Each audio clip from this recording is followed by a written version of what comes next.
নমস্কার বন্ধুরা, আমি বর্তমানে আছি বিন্দাখান্তি ঘাটের মধ্যে। আর আজকে একটা জিনিস দেখাইমু, আপনারা ভিডিওটার সঙ্গে থাকবা।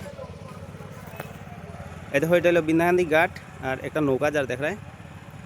এই দেখো, একটা জিনিস দেখায়, এই যে নদীর মধ্যে জল যে পরিমাণে দেখায়, এটা কিছুদিন আগে কিন্তু বরাক নদীতে যখন বিরাটভাবে একটা বন্যা হয়েছিল, তখন কিন্তু যে লেভেল যেটা আছে, প্রচুর পরিমাণে জল দেখছেন। বন্যার সময় অনেক ভিডিও আমি আপলোড করছি, এটার মধ্যে আপনারা দেখছেন।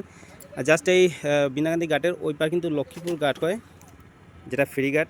একটু জুম করিয়া দেখাই। আর এই দেখো, যে নৌকা যেটা যায় এটা কিন্তু ওই পারে গিয়া লক্ষ্মীপুর ঘাটের মধ্যে গিয়া এই প্যাসেঞ্জারগুলো আর কি নামবে।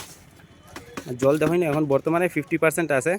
আর রিসেন্টলি কিছুদিন আগে কিন্তু প্রচুর জল আসলো, প্রায় ডুবু ডুবু অবস্থায় আসলো এই বরাক নদীর জল।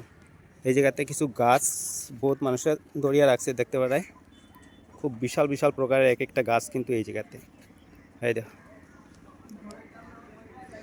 তো দেখছেন জল প্রায় এই পরিমাণে জল আসলো মোটামুটি। এই যে সামনে গাছ যেগুলো দেখা এই জায়গা পর্যন্ত আসলো জল। তো দেখছেন, রিলসটা সবাই একটু শেয়ার করবাই, যারা যারা আমরা লক্ষ্মীপুর এরিয়ার লোকেরা আছে সবাই একটু রিলসটা একটু শেয়ার করবাই। Thank you.